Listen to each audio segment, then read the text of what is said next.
Hi guys, this is अनुज और आप देख रहे हो लेमन लो।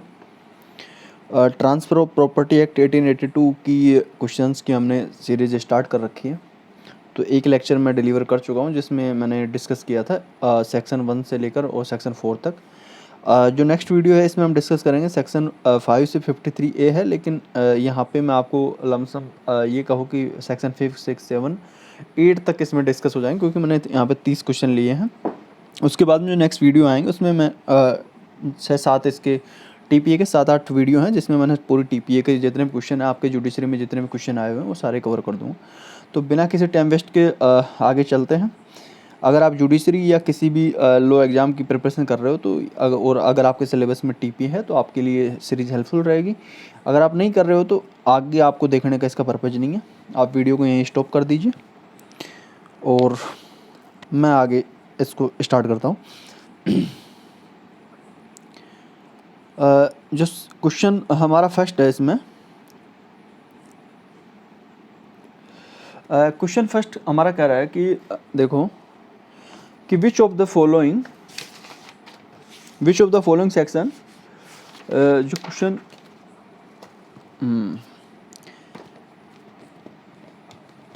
क्वेश्चन फर्स्ट कह रहा है हमारा कि which of the following section 5 to 37 of the transfer of property act 1882 apply. 4 option दिए हुए हैं। जो section 5 to 37 of the transfer property act है वो 1882 अप्लाई करता है। 4 ऑप्शन है कि transfers of movable property only, transfer of immovable property, और आपका ये है सी में है transfer of property whether movable और इमूवेबल, और डी कह रहा है कि specific transfer and not to general principle of transfer of property. तो इसका जो ये जो क्वेश्चन है ये पूछा गया है CGS 2020 और UGS 2006 के पेपर में।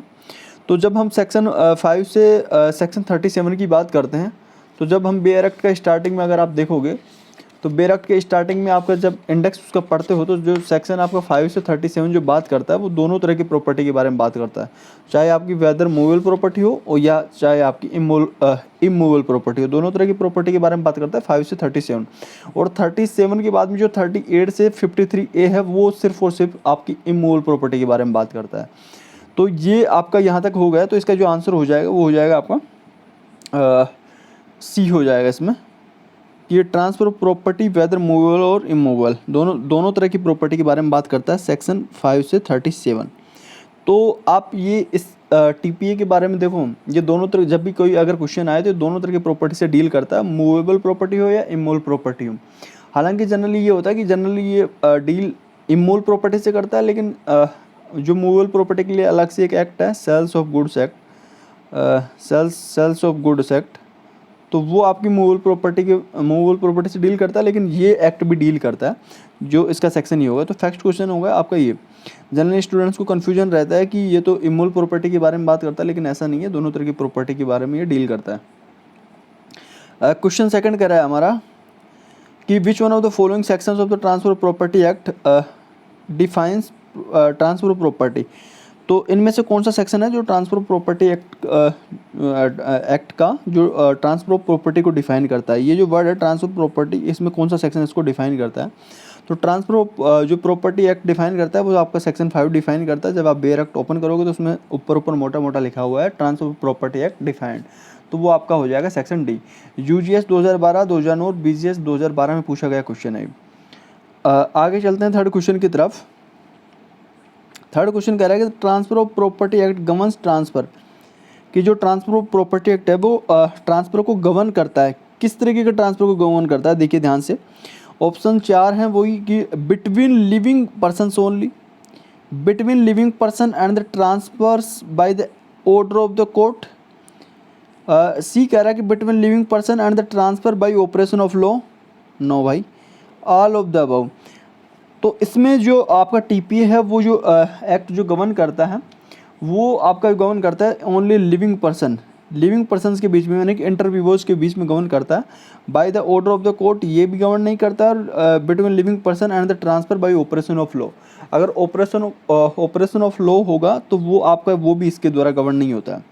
तो ये आपका हो गया टीपीए का ये लिविंग पर्सन, इंटरव्यूवर्स की बात करता है आपका। जो आपका टीपीए है, जो ट्रांसफ़र जो गवर्न करता है वो लिविंग पर्सन्स के बीच में करता है।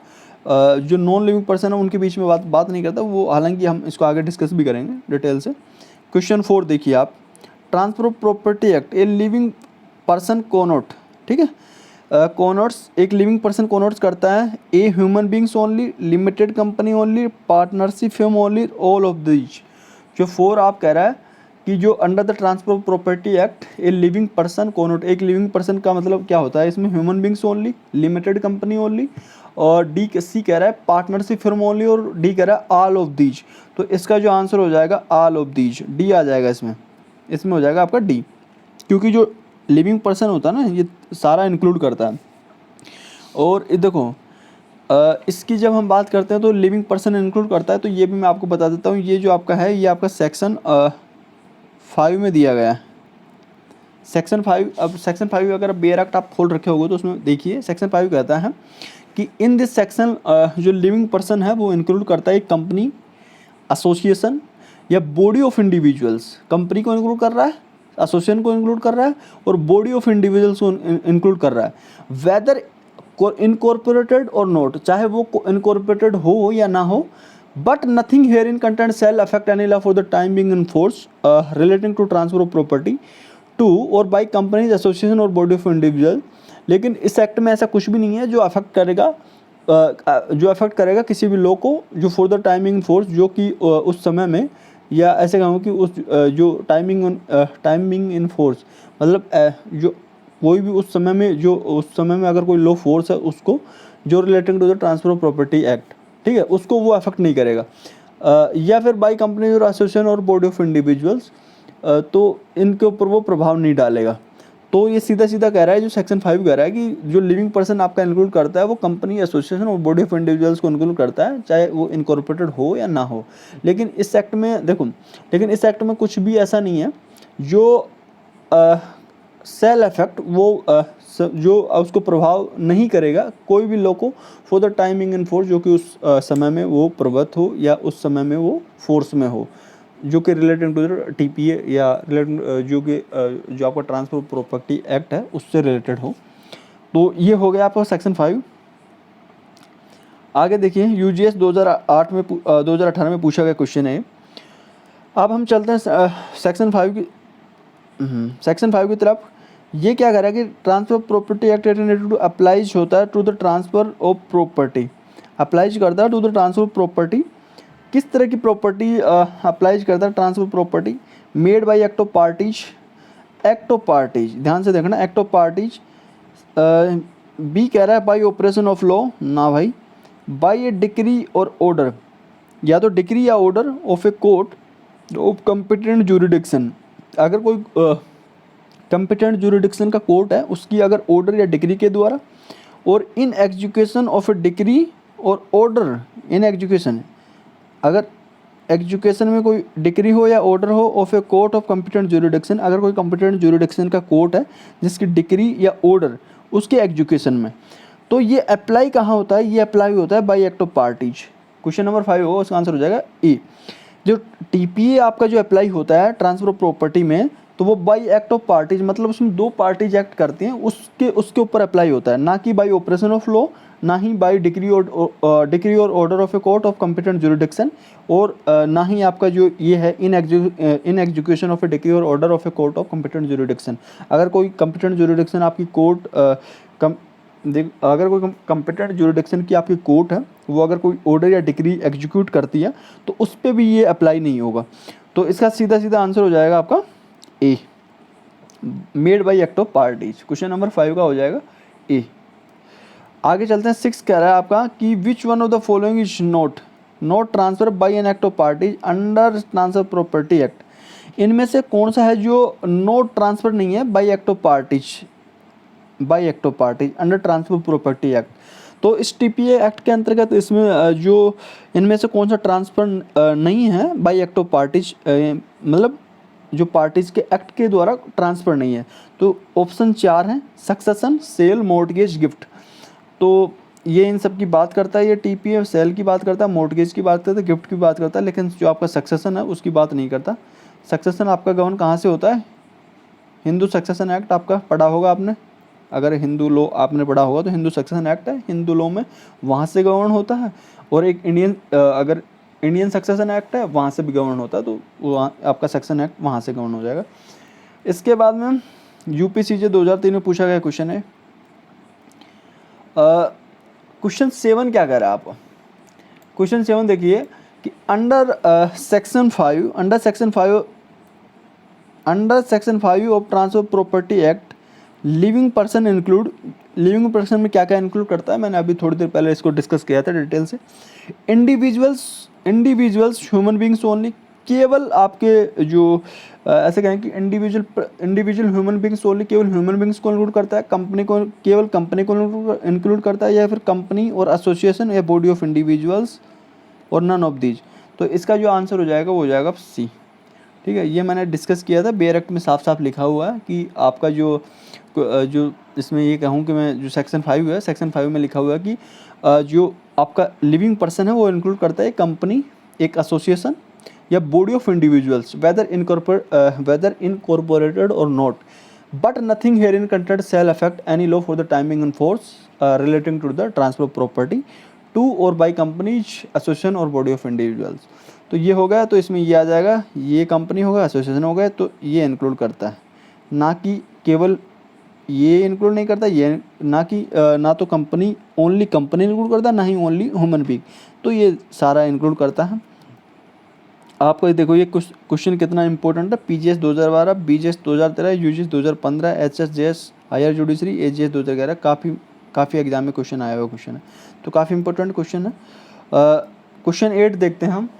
क्वेश्चन 8 कह रहा है कि transfer of property means, transfer of property का मतलब क्या होता है। इसका मतलब देखो ऑप्शन पढ़ते हैं, transfer between living being, transfer between living person and trust, transfer between legal person और इंक्लूड चार्ज। तो इसका जो आंसर हो जाएगा आपका हो जाएगा डी। जो ट्रांसफर ऑफ प्रॉपर्टी मीन्स मतलब ट्रांसफर हो रहा है आपका लिविंग बीइंग के बीच में, ये भी सही है।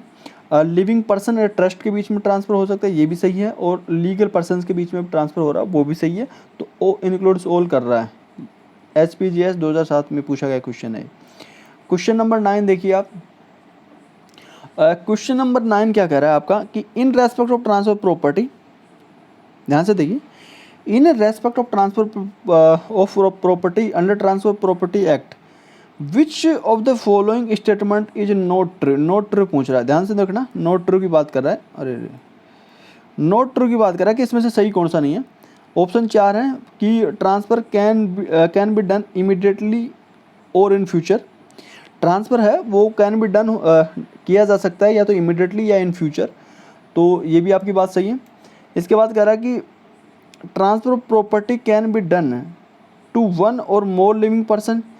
जो ट्रांसफर ऑफ प्रॉपर्टी है वो की जा सकती है या तो एक व्यक्ति को या मोर लिविंग या ज़्यादा व्यक्तियों को, वन लिविंग पर्सन या मोर लिविंग पर्सन, या तो एक जिंदा व्यक्ति को या ज़्यादा एक से ज़्यादा मतलब लिविंग पर्सनस को वो की जा सकती है। One can not transfer property to oneself. ध्यान से देखिए इस स्टेटमेंट को कि वन कैन नॉट ट्रांसफ़र, एक व्यक्ति है वो ट्रांसफ़र नहीं कर सकता प्रॉपर्टी टू खुद को, मतलब एक व्यक्ति खुद को प्रॉपर्टी ट्रांसफ़र नहीं कर सकता। तो ये जो बात है ये आपकी गलत है। एक व्यक्ति खुद को प्रॉपर्टी ट्रांसफ़र कर सकता है, एक व्यक्ति खुद को प्रॉपर्टी ट्रांसफ़र कर सकता है, और ये हमने कहाँ पढ़ा है, ये सेक्शन 5 का है। अगर आपने सेक्शन 5 को ध्यान से पढ़ा होगा तो उसमें लिखा हुआ है कि एक व्यक्ति है वो खुद को प्रॉपर्टी ट्रांसफ़र कर सकता है। तो ये जो स्टेटमेंट है ये गलत है, और ये कह रहा है कि सही नहीं है। मतलब सही नहीं है का मतलब गलत, रोंग के बारे में पूछ रहा है कि गलत कौन सा है इसमें। तो गलत आपका हो जाएगा सी, आंसर आ जाएगा आपका सी। क्वेश्चन नंबर 9 हो गया आपका, आंसर हो सी इसमें। ठीक है, ये भी काफ़ी इंपॉर्टेंट क्वेश्चन है। देखो MPCJ 2013, OJS 2013 में पूछा गया क्वेश्चन। ठीक है, आगे हम चलते हैं। ओके, क्वेश्चन नंबर 10 देखिए। 10 क्या करा कि which out of the following is not a transfer according to transfer property act, कि इनमें से देखो, अरे भाई इनमें से out of the following is not a transfer, इनमें से ट्रांसफर नहीं है according to transfer property act. तो TPA के अनुसार इनमें से कौन सा ट्रांसफर नहीं है। सेल, गिफ्ट, एक्सचेंज और abandonment of a claim to property. तो ये TPA है इनकी तीनों की बात कर रहा है, लेकिन इसकी बात नहीं करता। Abandonment of a claim to property, ठीक है। Abandonment of a claim to property, अगर कोई प्रॉपर्टी को क्या कर रहा है, अबंडन कर रहा है, तो उसका जो क्लेम होगा ना उसकी बात नहीं करता। तो ये वही क्वेश्चन कह रहा है, देखो कि not transfer according to the TPA, तो आंसर हो जाएगा इसमें डी, ठीक है। ये BGS 2009 में पूछा गया क्वेश्चन। अब हम चलते हैं आगे। जो ट्रांसफ़र ऑफ प्रॉपर्टी एक्ट है आपका, वो इंक्लूड नहीं करता है। क्या इंक्लूड नहीं करता? सेल, लीज, विल और गिफ्ट, विल इंक्लूड नहीं करता। अच्छा, विल गवर्न कहाँ से होता है, ये आप कमेंट बॉक्स में डालिए और मेंशन करिए, बताइए मेरे को विल किस एक्ट के तहत हम गवर्न करते हैं। विल जो होती हैं वो किस एक्ट के तहत गवर्न की जाती हैं, तो ये आप कमेंट बॉक्स में मेरे को बताइएगा। फिर हम आगे चलते हैं। पॉज करिए वीडियो और कमेंट बॉक्स डालिए ताकि आपकी थोड़ी प्रैक्टिस हो जाए। बाकी वीडियो तो आप देख ही रहे हो। अच्छा, ये भी देखो काफ़ी इंपॉर्टेंट क्वेश्चन हो, इम्पोर्टेंस ऑफ क्वेश्चन। देखो मेरे जो क्वेश्चन है वो मैं आपको बता देता हूँ कि मैं कोई भी क्वेश्चन मैं खुद की तरफ से ना तो फ्रेम करता हूँ, जो क्वेश्चन एग्जाम्स में पूछे गए वही हैं। गाइड्स के हैं कुछ क्वेश्चन, और जो भी मतलब मेरे को मिलता है तो वो मेरे टॉपिक से रिलेटेड वो क्वेश्चन इसमें इंक्लूड हैं। तो सारा कुछ है, मतलब बाकी तो क्वेश्चन तो बहुत है करने को, तो लेकिन जितना हो सके उतना ही। विच ऑफ देखो क्वेश्चन क्या कर रहा है, 12 क्वेश्चन देखो। विच is not covered by the term transfer property, जो आपके टर्म है ट्रांसफर प्रॉपर्टी वो कवर नहीं करती है। क्या कवर नहीं करती है? गिफ्ट, एक्सचेंज, फैमिली सेटलमेंट और लीज।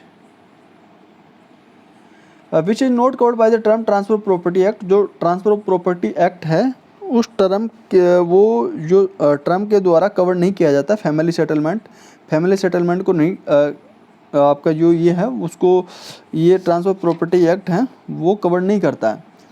अच्छा, फैमिली सेटलमेंट की जब हम बात कर रहे हैं ना, फैमिली सेटलमेंट, तो इसका ना एक केस लो मैं बता रहा हूँ आपको, जहाँ पे इसको कहा गया है कि जो फैमिली अरेंजमेंट होते हैं आपके,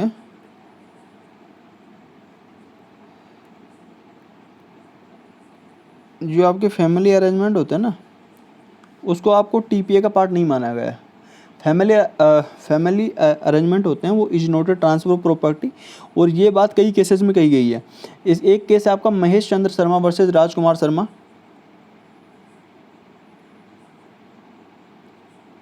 महेश चंद्र शर्मा वर्सेस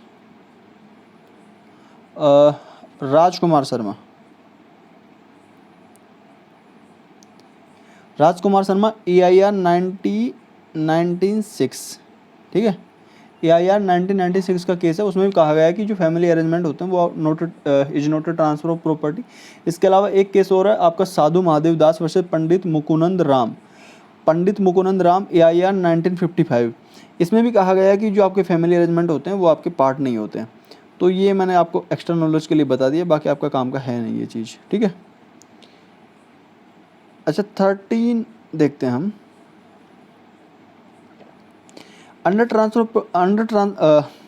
क्वेश्चन क्या कह रहा है कि under transfer of property act the expression, जो ट्रांसफर ऑफ प्रॉपर्टी है वो इंक्लूड करता है, क्या इंक्लूड कर रहा है?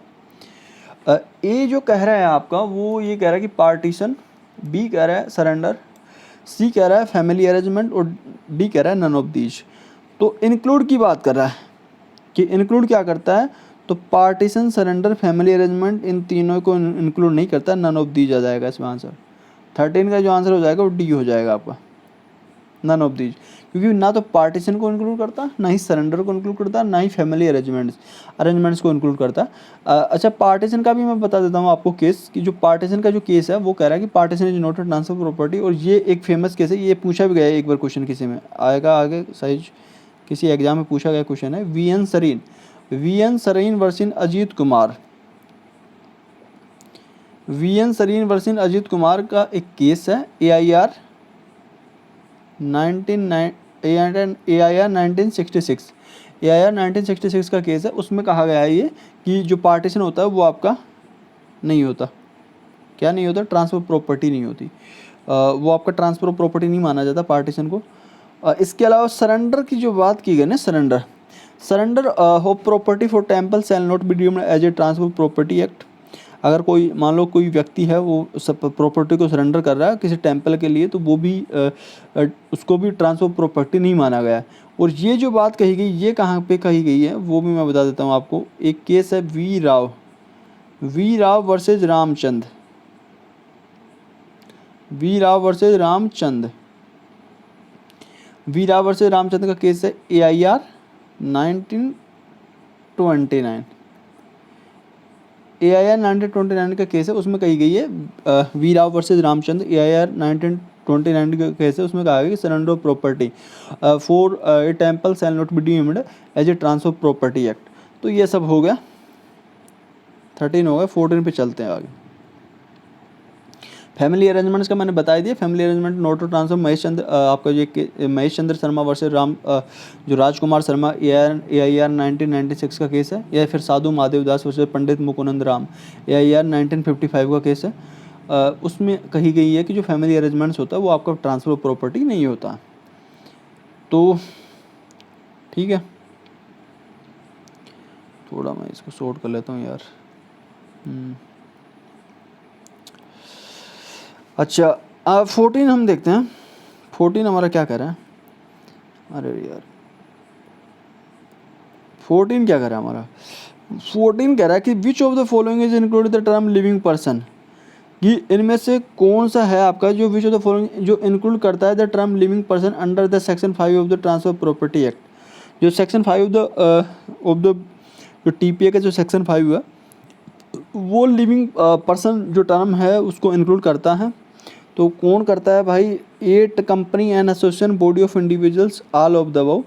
तो कंपनी भी होती है, एक एसोसिएशन भी होता है और एक बॉडी ऑफ इंडिविजुअल्स भी होते हैं, ऑल ऑफ द अबव आ जाएगा। 14 का जो आंसर हो जाएगा वो हो जाएगा D आपका। UGS 2009 में पूछा गया क्वेश्चन है। 15 क्वेश्चन देखते हैं 15 नंबर का। 15 क्या करेगा, the transfer under the transfer property act 1882 refers करता है। क्या रेफर्स करता है भाई, वो हम देख लेते हैं। रेफर्स कर रहा, क्या रेफर कर रहा कि जो टर्म आपके ट्रांसफ़र है अंडर द TPA वो क्या रेफ़र करती है, पार्टली और होल ट्रांसफ़र, पार्टली और होल ट्रांसफ़र, एब्सोल्यूट और conditional transfer, contingent transfer, both A and B, both आपका A एंड B। ठीक है, यह तो आपका ये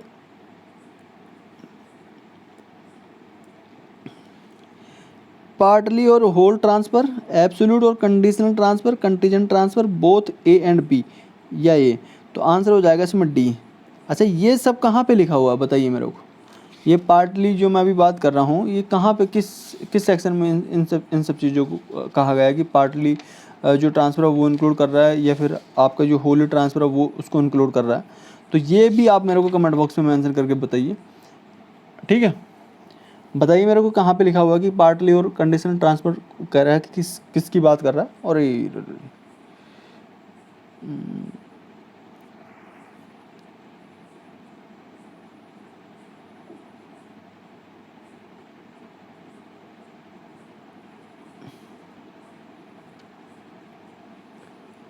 थोड़ा सा हो गया, ठीक है।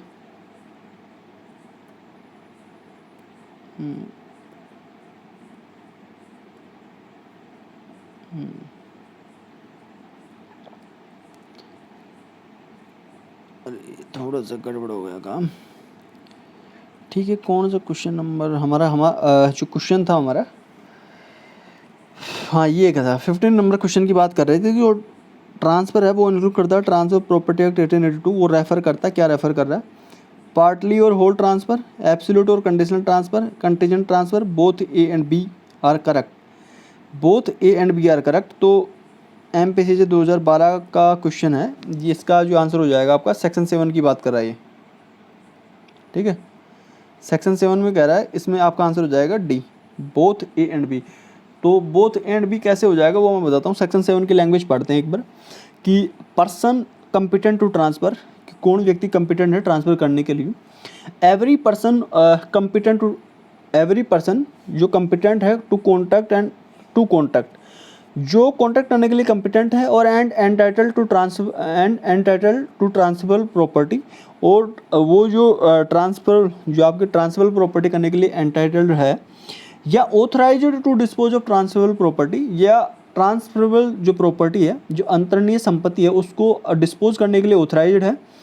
नॉट हिज ओन, जो प्रॉपर्टी उसकी खुद की नहीं है लेकिन वो उसको डिस्पोज करने के लिए ऑथराइज्ड है। इज कम्पिटेंट, उसको कम्पिटेंट माना गया है to transfer such property either wholly और इन पार्ट, वो उस प्रॉपर्टी को ट्रांसफ़र कर सकता है, उसके लिए कम्पिटेंट है। आइदर होली, या तो उसको पूरी तरीके से, या उसका अंतरण जो करेगा वो या तो पूर्णतः या होली या इन पार्ट, यानी उसके भागतः, या तो पूर्णतः या भागतः, या तो होली रूप से, पूर्ण रूप से, या उसका भाग पार्ट रूप में। एंड और आइदर एब्सोल्युटली और इनकंडीशनली, या फिर उसको मतलब एब्सोल्यूट रूप से ट्रांसफ़र करता है, या फिर कंडीशनल, उसको सशर्त रूप से अगर हिंदी में कहें तो, या फिर कंडीशनल रूप से उसको ट्रांसफ़र करता है। In the circumstances to the extent, उन सर्कमस्टांसेज में, ठीक है, या उन परिस्थितियों में, टू द एक्सटेंट, उस विस्तार तक या उस प्रकार से, एंड इन द मैनर, या उस प्रकार से, allowed and prescribed by any law for the time being in force. अगर कोई मतलब कोई तत्सम विधि है या टाइम बिंग इन फोर्स कोई लॉ है, उसके अनुसार वो प्रिस्क्राइब किया गया है या फिर अलाउ किया गया है, उसके अनुसार या उस प्रकार से, या इन द मैनर, या उस मैनर में, या उस एक्सटेंट तक, उस सर्कमस्टांसेज में उसको एब्सोल्युटली या कंडीशनली या होली और इन पार्ट रूप से वो ट्रांसफ़र कर सकता है, तो वो कम्पिटेंट होता है। जो पर्सन जो कॉन्टैक्ट कर सकता है वो कम्पिटेंट माना गया है, ठीक है। तो ये हो गया आपका सेक्शन 15 हो गया आपका ना, सेक्शन 15 हो गया, नहीं क्वेश्चन 15 हो गया यार। सेक्शन तो 7 था, मैं लिख देता हूँ यहाँ पे, सेक्शन आपका 7 था ये, ठीक है, और क्वेश्चन 15 हो गया। सेक्शन देखते हैं 16 क्या कह रहा है। 16 कह रहा है कि विच one of the following statement is not correct, इनमें से कौन सा स्टेटमेंट है जो सही नहीं है। विच one of the following statement is not correct in the context of transfer of property, जो ट्रांसफर ऑफ प्रॉपर्टी के कॉन्टेक्स्ट के अंतर्गत कौन सा इसमें से जो स्टेटमेंट है वो सही नहीं है। पढ़ते हैं, 4 स्टेटमेंट दिए गए हैं। It means an act by which A living person convey property, एक एक्ट, इसका मतलब एक एक्ट है जिसमें इट मीन्स एन एक्ट जिसके द्वारा, बाई विच, जिसके द्वारा ए लिविंग पर्सन कन्वे प्रॉपर्टी, एक लिविंग पर्सन है, एक जिंदा व्यक्ति है, वो प्रॉपर्टी कन्वे करता है। या बी कह रहा है कि ही कन्वे प्रॉपर्टी इन प्रेजेंट और इन फ्यूचर, या फिर वो प्रॉपर्टी कन्वे करता है, ही कन्वे प्रॉपर्टी या तो इन प्रेजेंट में या इन फ्यूचर में, ये भी ठीक है। आगे देखते हैं, ही कन्वे प्रॉपर्टी टू वन और मोर, या तो एक आदमी को या मोर अदर लिविंग पर्सन, या तो एक जिंदा व्यक्ति को या एक से ज़्यादा जिंदा व्यक्तियों को प्रॉपर्टी कन्वे करता है। और he can not transfer property to himself and one और मोर अदर लिविंग पर्सन। देखो ध्यान से पढ़ना इस लास्ट वाली लाइन को, कि वो ही can not transfer, property transfer नहीं कर सकता, टू हिमसेल्फ, खुद को, प्लस में एंड वन और मोर अदर लिविंग पर्सन, एक या एक से ज़्यादा जिंदा व्यक्तियों को, ठीक है, ए मतलब खुद को और प्लस में वन और मोर अदर लिविंग पर्सन को प्रॉपर्टी ट्रांसफर नहीं कर सकता। तो ये गलत पूछा है, तो गलत आपका हो जाएगा इसमें डी, 16 में हो जाएगा आंसर आपका डी। कैसे हो जाएगा, इसका कौन से सेक्शन में ये जो बात कही गई है, ये आपका सेक्शन जो आपका अभी हमने डिस्कस किया था, सेक्शन 5 में ये बात कही गई है। देखो सेक्शन 5 क्या कह रहा है कि जब स्टार्टिंग में पढ़ेंगे कि in the following section transfer of property means any act, कोई भी एक्ट जिसके द्वारा ए लिविंग पर्सन कन्वे करता है प्रॉपर्टी इन प्रेजेंट या इन फ्यूचर, या तो प्रेजेंट में कन्वे कर रहा है या फ्यूचर में, किसको, टू वन और मोर अदर लिविंग पर्सन, ठीक है, या तो एक व्यक्ति को या एक से ज़्यादा जिंदा व्यक्तियों को ट्रांसफ़र कर रहा है प्रॉपर्टी, या टू हिमसेल्फ, या फिर वो खुद को प्रॉपर्टी ट्रांसफ़र कर रहा है, ठीक है, या तो एक या एक से ज़्यादा जिंदा व्यक्तियों को प्रॉपर्टी ट्रांसफ़र कर रहा है, या फिर वो खुद को प्रॉपर्टी ट्रांसफ़र कर रहा है, या फिर और लग के कह रहा है कि या फिर टू हिमसेल्फ एंड वन और मोर अदर लिविंग पर्सन, या फिर खुद को या खुद के साथ में एक या एक से ज़्यादा जिंदा व्यक्तियों को प्रॉपर्टी ट्रांसफ़र कर रहा है, तो वो and to transfer property is to perform such act, ठीक है। और जो ट्रांसफर प्रॉपर्टी होगी वो जो परफॉर्म करता है इस तरीके का कार्य। तो ये सेक्शन 5 कह रहा है। इसके अनुसार देखो मोटा मोटा ये समझो कि इसके अनुसार ये होगा कि ट्रांसफर प्रॉपर्टी एक्ट वो माना जाता है जिसके अनुसार कोई भी एक एक्ट किया जा रहा है जिसके द्वारा एक लिविंग पर्सन है प्रॉपर्टी कन्वे कर रहा है, या तो एक से ज़्यादा जिंदा व्यक्तियों को कर रहा है, या फिर वो खुद को कर रहा है, या फिर वो खुद को कर रहा है, या खुद के प्लस में एंड लग रहा है। यहाँ पे देखो ध्यान से देखना, ये एंड लग रहा है, मतलब या तो खुद हिमसेल्फ को कर रहा है या वन और मोर अदर लिविंग पर्सन, मतलब खुद के साथ में एक से ज़्यादा जिंदा व्यक्तियों को भी प्रॉपर्टी ट्रांसफर कर रहा है। तो आंसर इसमें हो जाएगा आपका डी। गलत पूछ रहा है कैन नोट, यहाँ पे कैन आना चाहिए था कि कैन ट्रांसफर प्रॉपर्टी, तो ये सही हो जाता, और लेकिन कैन नोट आ रहा है तो ऑप्शन हो जाएगा इसमें डी। आगे चलते हैं हम। अरे यार, सेक्शन आपका 17 क्या कर रहा है? सेक्शन क्वेश्चन 17 है आपका, देखते हैं हम। वो ये कह रहा है कि section 6 of transfer of property act is related to. Section जो आपका 6 है टीपीए का, वो रिलेटेड है, किससे रिलेटेड है?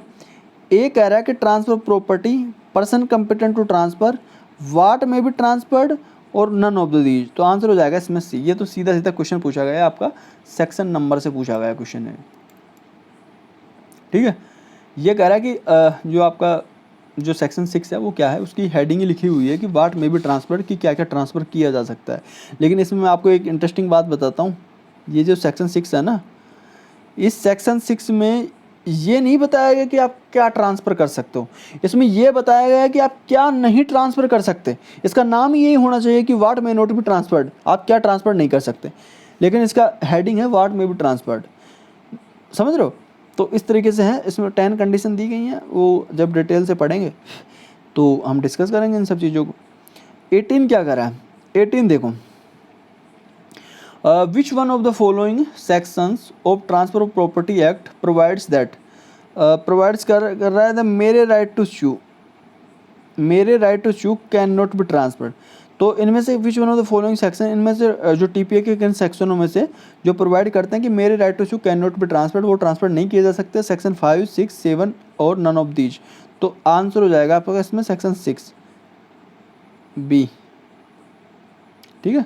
आंसर हो गया आपका बी, सेक्शन 6 कह रहा है कि मेरे राइट टू चू है वो कैन नॉट बी ट्रांसफर्ड, वो ट्रांसफ़र नहीं किया जा सकता। और इसमें भी मैं आपको बता देता हूँ 10 इसमें 10 कंडीशंस हैं। तो mere right to sue can not be transfer, ये आपकी ई सेक्शन 6 ई के बाद सेक्शन 6 ई है जो ये इसको डील कर रहा है। तो कैन नॉट बी ट्रांसफर ये सेक्शन 6 ई में कहा गया है, ये पूरा बात इस तरीके से होगा। तो यूजीएस 2014 में पूछा गया क्वेश्चन है ना। आगे देखते हैं 19 क्या कह रहा है क्वेश्चन हमारा। 19 क्या कह रहा है क्वेश्चन? 19 कह रहा है कि chance of an heir apparent, एक चांस की बात कर रहा है, किसकी बात कर रहा है? Of an heir apparent, chance है और हेयर अपारेंट का चांस है। Succeeding to an estate, एक ई स्टेट को सक्सीड करने का हेयर अपारेंट का चांस है, उसको कैन नॉट बी ट्रांसफर, उसको ट्रांसफर नहीं किया जा सकता। तो ये कह रहा है कि विच provision of transfer property act states, कि जो टीपीए का कौन सा जो प्रोविजन है जो इस चीज़ को स्टेट करता है कि जो chance of an heir apparent है, heir apparent succeeding to an estate, ठीक है, वो कैन नॉट बी ट्रांसफर्ड। तो ये कौन सा जो प्रोविजन है टीपीए का वो स्टेट करता है? सेक्शन 10, 6, 16, 41 ऑप्शन दे रखा है, तो आपका ये हो जाएगा सेक्शन 6। सेक्शन 6 में ये बात कही गई है, तो आंसर हो जाएगा बी आपका, ठीक है। सेक्शन 6 में 6A में ये बात कह रखा कि जो chance of an heir apparent succeeding to an estate, या फिर the chance of a relation obtaining a legacy on the death of a kinsman, या फिर any other mere possibility of a like nature can not be transfer. देखो इसको ऐसे समझो, अगर मान लो कोई चांस है, चांस किस चीज़ का है? हेयर अपारेंट का। हेयर अपारेंट का मतलब क्या होता है? प्रत्यक्ष वारिस, ठीक है, किसी प्रत्यक्ष वारिस की संपदा का उत्तराधिकारी होने की संभावना। अब उत्तराधिकारी सक्सीडिंग ऑफ एन स्टेट, मतलब अगर कोई स्टेट को आप सक्सीड करोगे, है ना, हेयर अपारेंट प्रत्यक्ष वारिस के रूप में, तो उसका जो चांस है, उसकी जो संभावना है, उसके बारे में बात कर रहा है कि उसको ट्रांसफर नहीं किया जा सकता, सिर्फ संभावना है। आप ये समझिए, जैसे मान लो आपके फादर की प्रॉपर्टी है, या किसी फादर की प्रॉपर्टी है जो उसने सेल्फ एक्वायर्ड की है। अब सेल्फ एक्वायर्ड आप उसने वो प्रॉपर्टी की है, तो ये ज़रूरी तो नहीं कि वो आपको प्रॉपर्टी दे ही जाए। भाई सेल्फ एक्वायर्ड प्रॉपर्टी है तो उसका फुल राइट है, वो उसको चाहे उसको जैसे चाहे वो उसको डिस्पोज कर सकता है, वो जिसको भी चाहे बेच सकता है। हो सकता है अगर मान ले आपने बदतमीजी की, या बुढ़ापे में उसको कुछ भी, मतलब बुढ़ापा या जब भी में उसको लगा कि यार नहीं ये तो अगर मैंने इसको प्रॉपर्टी ट्रांसफ़र कर दी तो ये तो मेरी सारी प्रॉपर्टी कैसे कर देगा, या मतलब बिल्कुल नालायक लड़का है ये, तो वो उस प्रॉपर्टी को किसी और को भी बेच सकता है।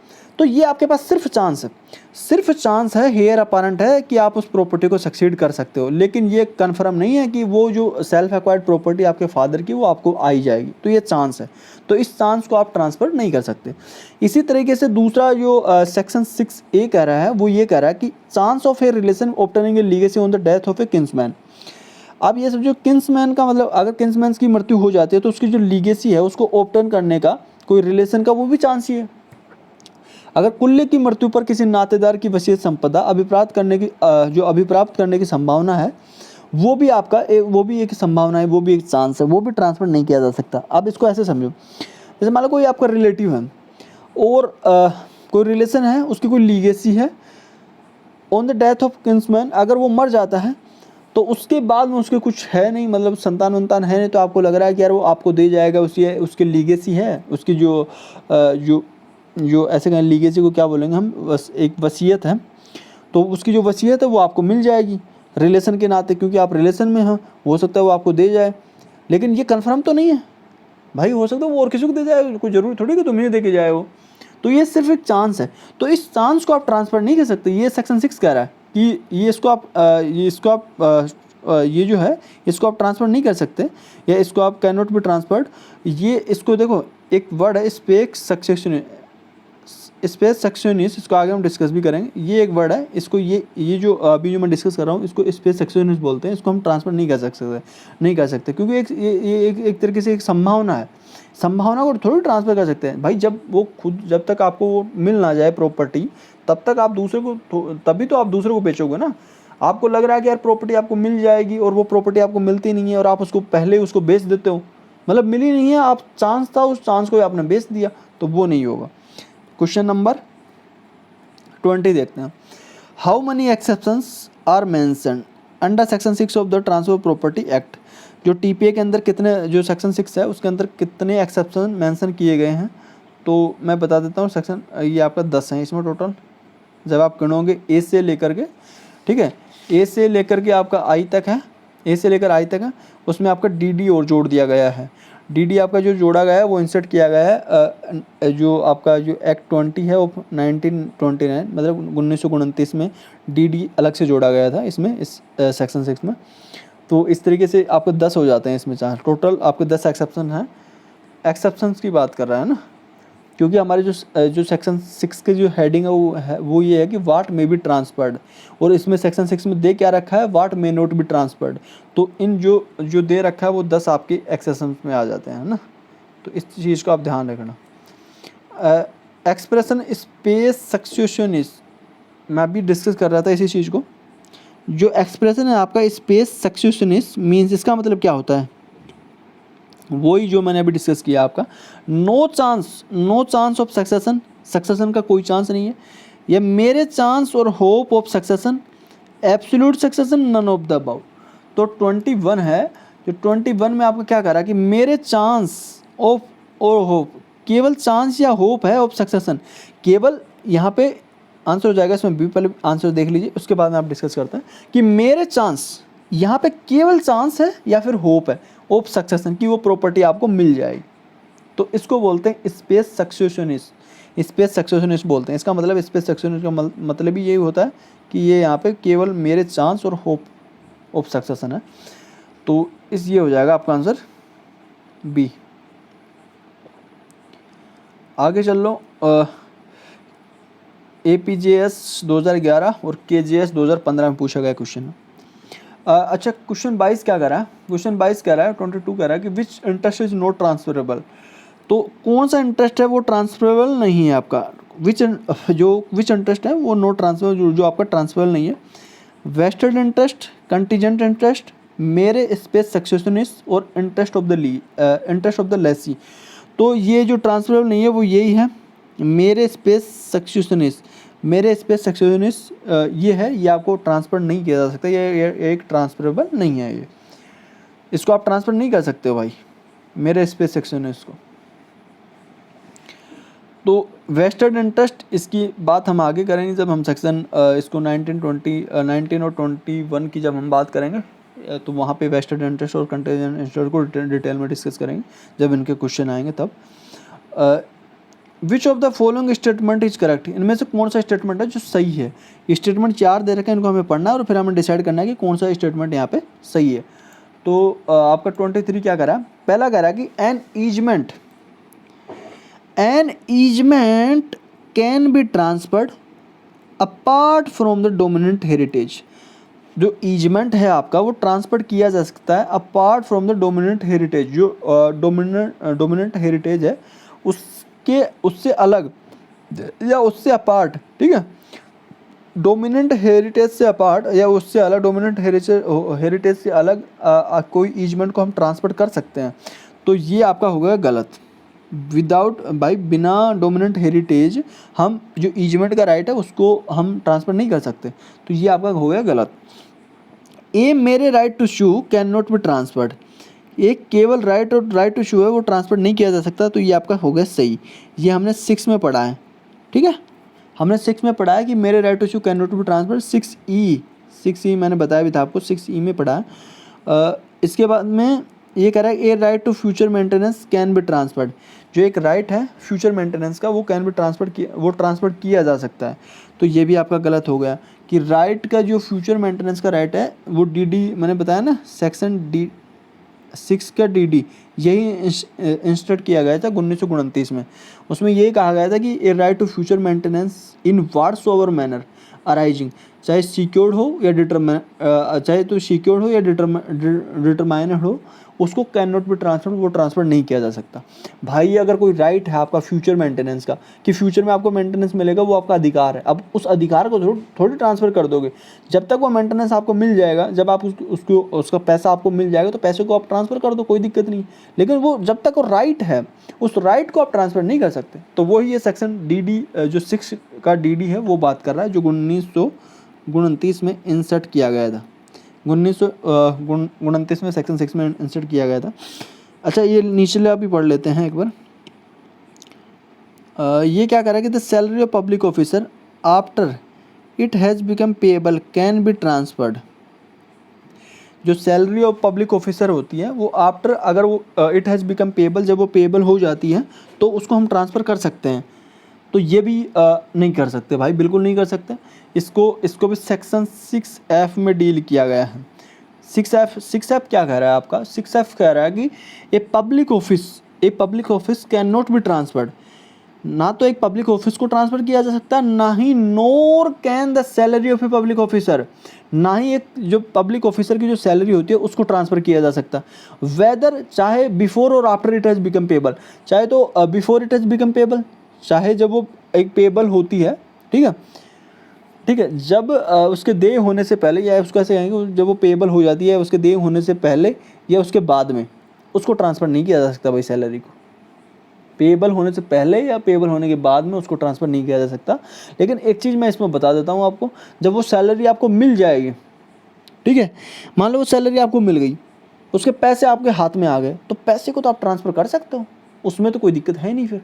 लेकिन जब तक, इसमें लैंग्वेज थोड़ी यही करे कि बिफोर और आफ्टर इट हैज़ बिकम, अगर वो दे होने से पहले या बाद में उसको आप ट्रांसफ़र नहीं कर सकते। लेकिन जब पैसा आपके हाथ में आ जाएगा ना तो आप किसी को भी दे सकते हो, तो कोई दिक्कत है नहीं इसमें। तो ये सब हो गया, आगे देखते हैं। क्या आंसर इसमें जो 23 का हो जाएगा वो B हो जाएगा आपका, है ना। A mere right to sue can not be transferred. आगे देख लेते हैं 24 क्या कह रहा है।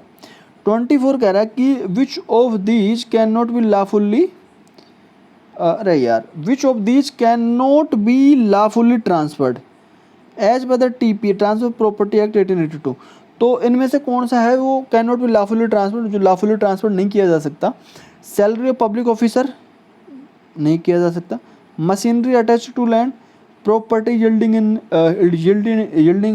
अगर कोई प्रॉपर्टी इनकम पैदा कर रही है या उस किसी प्रॉपर्टी से इनकम आ रही है, या पैडी फील्ड या कोई चावल वावल के खेत है उनको ट्रांसफ़र नहीं किया जा सकता। तो लॉफुली की बात कर रहे हो तो सैलरी ऑफ पब्लिक ऑफिसर है वो ट्रांसफ़र नहीं किया जा सकता। और ये मैंने अभी बताया, ये आपका कहाँ पे है, सेक्शन 6F। सेक्शन 6F में इसकी बात की गई है कि जो पब्लिक ऑफिसर होती है और ये उसकी जो ऑफिस होती है उस ऑफिस को ट्रांसफ़र नहीं किया जा सकता, ना ही उसके सैलरी को ट्रांसफ़र किया जा सकता। 25 as per section 6 of the transfer property act an easement be transferred apart from the dominant heritage. भाई an easement be transferred apart from dominant heritage के अलावा डोमिनेंट हेरिटेज से अलग ईजमेंट को ट्रांसफ़र कर सकते हैं नहीं कर सकते? तो कैन नॉट मे मस्ट, तो कैन नॉट बी आ जाएगा, यहाँ भर देंगे हम कैन नॉट। ठीक है, तो an easement can not be transferred apart from the dominant heritage. जो ईजमेंट का राइट है वो डोमिनेंट हेरिटेज के साथ साथ चलता है भाई, उसको अलग से आप ट्रांसफ़र नहीं कर सकते कि ईजमेंट को अलग से बेच दोगे आप, ना, वो ट्रांसफ़र नहीं हो सकता अलग से, वो साथ साथ चलता है। जहाँ आपको डोमिनेंट हेरिटेज होगा वहीं आपको ईजमेंट का राइट मिलेगा। तो ये होगा। इसके बाद में 26 क्या कह रहा है, which property can not be transferred. कौन सी प्रॉपर्टी है जिसको हम ट्रांसफर नहीं कर सकते? तो बताओ भाई। ऑप्शन है, ए है public office, mere chance to succeed, mere right to reentry, all of the above. तो क्या हम ट्रांसफर नहीं कर सकते? 26 देखिए एक बार। 26 जब हम देखते हैं तो देखो, पब्लिक ऑफिस ट्रांसफ़र कर सकते हैं? नहीं कर सकते। ए मेरे राइट, मेरे चांस टू सक्सीड, एक सक्सीड होने का केवल चांस, उसको ट्रांसफ़र कर सकते हैं? नहीं कर सकते। मेरे राइट ऑफ री एंट्री का जो केवल राइट, उसको ट्रांसफ़र कर सकते हैं? वो भी हम नहीं कर सकते। और all of the above can not be transferred, all of the, सभी को नहीं कर सकते। अच्छा, पब्लिक ऑफिस का मैंने बता दिया, 6F में आता है आपका। ठीक है, मेरे चांस टू सक्सीड, जो आपका सक्सीड का मेरे चांस है आपका, ये कहाँ पे आ रहा है बताओ? सक्सीड की बात कर रहा है तो 6A कर रहा है कि मेरे चांस ऑफ सक्सीड। अच्छा, मेरे राइट ऑफ री एंट्री की बात करता हूँ तो ये आपका होता है 6B में आएगा आपका। ठीक है, 6B में इसकी बात की गई है। A mere right of reentry for breach of a condition subsequent can not be transfer to any one except the owner of the property affected thereby. तो जो ऑनर ऑफ द प्रॉपर्टी होता है उसको छोड़ करके जो right of re entry है होती है for breach of condition subsequent can not be transfer, उसको ट्रांसफर नहीं किया जा सकता ऑनर को छोड़ करके। तो ये हो गया यूपीसी से 2012-2018 में पूछा गया क्वेश्चन है, अच्छा क्वेश्चन है। 27 देखते हैं, which of the following is a legal transfer under the provisions of the transfer property act. की जो लीगल ट्रांसफ़र, जो टीपीए का जो प्रोविज़न है उसके अंदर एक लीगल ट्रांसफ़र होता है। ऑप्शन है, a right to sue, chance of an heir apparent to succeed, heir apparent के जो सक्सीड होने का chance, an easement apart from dominant heritage से अलग एक ईजमेंट का जो राइट है उसको हम एक लीगल ट्रांसफ़र कर सकते हैं under the provision of transfer act. और second mortgage of the property, second mortgage जो प्रॉपर्टी का जो सेकंड मॉर्टगेज है उसको हम लीगल ट्रांसफ़र कर सकते हैं under the provision of the act. तो 4 ऑप्शन है हमारे पास। तो देखो, ये मैंने डिस्कस कर चुका हूँ। राइट टू स्यू नहीं कर सकते, चांस ऑफ हेयर अपारेंट नहीं कर सकते, easement apart from the dominant heritage, apart को ध्यान रखना, डोमिनेंट हेरिटेज नहीं कर सकते क्योंकि डोमिनेंट हेरिटेज से अलग ईजमेंट को हम ट्रांसफ़र नहीं कर सकते। तो ये है ऑप्शन हो जाएगा इसमें D, A second mortgage of the property. तो एक जो प्रॉपर्टी का जो बंधन हो, दूसरा बंधन होता है, वो हम इसको लीगल ट्रांसफ़र कर सकते हैं under the provision of the act. जब मॉर्टगेज हम पढ़ेंगे तो वहाँ पे डिस्कस हो जाएगा इसका। आगे हम देखते हैं, वाट प्रॉपर्टी 28 है, what property may not be transferred. कौन सी प्रॉपर्टी है जिसको हम ट्रांसफर नहीं कर सकते under section 6 of the transfer of property act. Under section 6 of the transfer of property act को हम ट्रांसफर नहीं कर सकते। तो देखते हैं, पढ़िए इसमें, स्टाइपेंड्स अलाउड टू मिलिट्री, जो स्टाइपेंड्स होते हैं जो मिलिट्री को अलाउ किए जाते हैं उसको हम ट्रांसफर नहीं कर सकते। A right to future maintenance, एक फ्यूचर मेंटेनेंस का जो राइट है उसको ट्रांसफर नहीं कर सकते। The chance of an heir apparent succeeding to an estate, जो चांस है एक हेयर अपारेंट का सक्सीड करने का एक ई स्टेट को, एक ई स्टेट को सक्सीड करने का, एक हेयर अपारेंट जो एक वसीयत का उत्तराधिकारी होता है, उसको जो चांस है उसको हम ट्रांसफ़र नहीं कर सकते, या ऑल ऑफ दीज।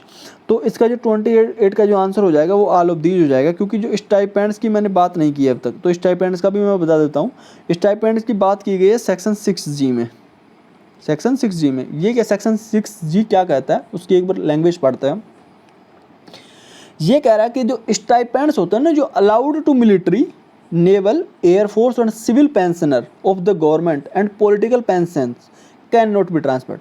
देखो स्टाइपेंड्स जो अलाउ किए जाते हैं किसको, मिलिट्री को, नेवल ऑफ जो आपके नौसैनिक होते हैं उनको, एयरफोर्स को, और सिविल पेंशनर जो सिविल पेंशन भोगी होते हैं उनको, ऑफ द गवर्नमेंट, ठीक है, जो आपके गवर्नमेंट जो सरकार के जो सरकार, देखो जो सरकार के जो सैनिक होते हैं, नौसैनिक होते हैं, सिविल पेंशनर होते हैं सरकार के, उनको, और जो पॉलिटिकल पेंशन होते हैं, जो राजनीतिक पेंशन होती हैं, उनको ट्रांसफ़र नहीं किया जा सकता। तो उनको ट्रांसफ़र नहीं किया जा सकता, तो उसी में आ रहा है सेक्शन 6G बात कर रहा है ये स्टाइपेंड। तो ये हो गया राइट टू फ्यूचर मेंटेनेंस, ये तो मैं बता ही चुका हूँ। सेक्शन 6DD होता है वो इसके बारे में कह रहा है। The chance of heir apparent, ये सेक्शन 6A बात करता है। ऑल ऑफ दीज आ जाएगा, ऑल ऑफ दीज है, इनको सभी को हम ट्रांसफर नहीं कर सकते सेक्शन 6 के अंतर्गत, ठीक है। ओके आगे चल लो भाई, ये हो जाएगा 29 और 30 क्वेश्चन मैंने लिए हैं, और जो जितना मैंने सोचा था कि 1 घंटे में हो जाएगा उतने में हो भी गया है।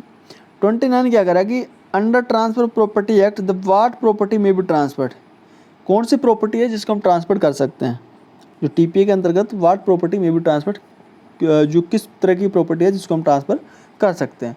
29 क्वेश्चन कह रहा है, तो मेरे राइट टू शू, मेरे एक केवल आपके पास अधिकार है शू करने का, उसको ट्रांसफ़र कर सकते हो, तो उसको ट्रांसफ़र हम नहीं कर सकते। पब्लिक ऑफिस को नहीं कर सकते।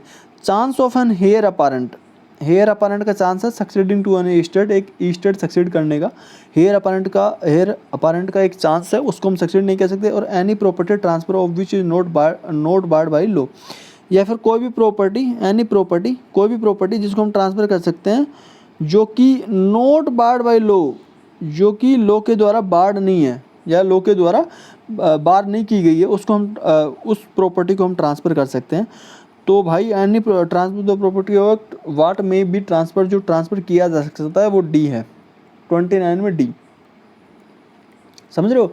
मतलब सेक्शन 6D जिसका नाम है व्हाट में बी ट्रांसफर्ड, क्या ट्रांसफ़र किया जा सकता है, और उसमें जो आपके 10 पॉइंट्स दिए गए हैं या जो 10 एक्सेप्शन दिए गए हैं वो ये कह रहे हैं कि व्हाट में नॉट बी ट्रांसफर्ड, मतलब उसका नाम ये होना चाहिए था कि व्हाट में नॉट बी ट्रांसफर्ड। लेकिन ठीक है, जब भी जो TPA ने ड्राफ्ट किया है वो ड्राफ्टिंग तो कुछ ऐसी हुई है, तो इस तरीके से थे। तो इसमें ये कह सकते हैं कि व्हाट में भी ट्रांसफर, तो कोई भी प्रॉपर्टी ट्रांसफ़र कर सकते हैं जो कि लॉ के द्वारा बार नहीं की गई है, which is not barred by law, जो कि लॉ के द्वारा बार नहीं की गई है, तो वो प्रॉपर्टी हम ट्रांसफ़र कर सकते हैं। लास्ट क्वेश्चन है आज के सेशन का, फिर उसके बाद में नेक्स्ट सेशन में आगे के क्वेश्चन डिस्कस करेंगे। तो काफ़ी इंटरेस्टिंग क्वेश्चन लेके आ रहा हूँ मैं, आप जुड़े रहिए। और क्वेश्चन देखिए, which can not be transferred, क्या ट्रांसफ़र नहीं किया जा सकता भाई, वही है मेरे right to sue on the basis of agreement to sale. एक एग्रीमेंट हो रहा है, एग्रीमेंट टू सेल है, केवल राइट टू शू, ठीक है, उसके बेसिस पर एक केवल राइट टू शू को ट्रांसफ़र नहीं किया जा सकता। आगे कह रहा है कि right to receive arrears of rent, ठीक है, अगर मान लो रेंट का कोई बकाया है, अरियर्स ऑफ रेंट है, मतलब बकाया रेंट है, उसको रिसीव करने का जो राइट है उसको ट्रांसफ़र नहीं कर सकते। राइट टू रिकवर डिक्रीटल अमाउंट, ठीक है, जो आपका डिक्रीटल अमाउंट है उसको रिकवर करने का जो राइट है उसको ट्रांसफ़र नहीं कर सकते। और right to receive provident fund by will, जो विल के द्वारा जो आपका प्रोविडेंट फंड है उसको रिसीव करने का राइट है उसको ट्रांसफ़र हम नहीं कर सकते। तो आप इसमें बताइए कि क्या हम ट्रांसफ़र नहीं कर सकते, जो हमने पढ़ा है उसी के आधार पे बताना। तो जो सेक्शन 6 हमारा बात करता है वो इसी के बारे में बात करता है कि मेरे right to sue on the basis of agreement of sale, उसको हम कैन नॉट बी ट्रांसफर, ये हम ट्रांसफ़र नहीं कर सकते। तो जो आपका सेक्शन 6, ठीक है, मेरे जो आपका राइट टू शू है 6E है, वो ये बात कर रहा है कि मैं ये इसको हम ट्रांसफ़र नहीं कर सकते, और बाकी ये जो हैं इसको हम ट्रांसफ़र कर सकते हैं। ये MPCJ 2011 में पूछा गया क्वेश्चन है भाई, MPCJ 2012 में पूछा गया क्वेश्चन है। तो इसका जो आंसर हो जाएगा वो क्या हो जाएगा, अरे यार आंसर हो जाएगा इसका ही यही, ठीक है, मेरे right to sue on the basis of agreement to sale. तो ये हो जाएगा। इसी के साथ आज का सेशन समाप्त। और जाने से पहले क्या करना है आपको?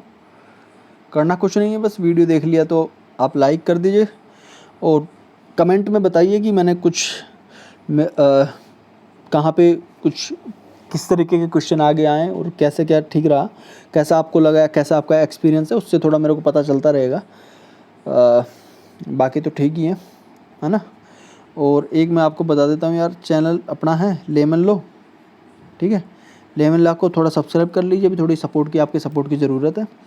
बिना सपोर्ट पॉसिबल हो नहीं पाएगा क्योंकि काफ़ी मेहनत लगती है यार इन सब चीज़ों के लिए। ठीक है, तो फिर सेशन एंड करता हूँ मैं। और लास्ट तक देखने के लिए या फिर लास्ट तक जुड़े रहने के लिए बहुत बहुत शुक्रिया आप सबका। इसी तरह देखते रहिए, पढ़ते रहिए, बाकी तो कुछ नहीं है। ठीक है, फिर एंड करें सेशन। तो मिलते हैं नेक्स्ट सेशन में, जुड़े रहिए। उसी के आप सेक्शन आगे के क्वेश्चन जो हम इसके बाद में जो सेक्शन होगा आपका वो सब डिस्कस करेंगे। तो ठीक है, गुड बाय।